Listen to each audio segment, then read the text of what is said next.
അത്യുന്നതന്റെ മറവിൽ സർവശക്തന്റെ തണലിൽ പാർക്കുന്നവൻ ഭാഗ്യവാൻ ഭാഗ്യവാൻ.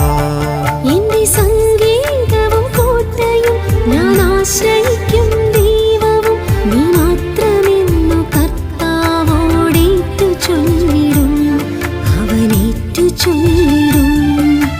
അത്യുന്നതന്റെ മറവിൽ സർവശക്തന്റെ തണലിൽ പാർക്കുന്നവൻ ഭാഗ്യവാൻ ഭാഗ്യവാൻ.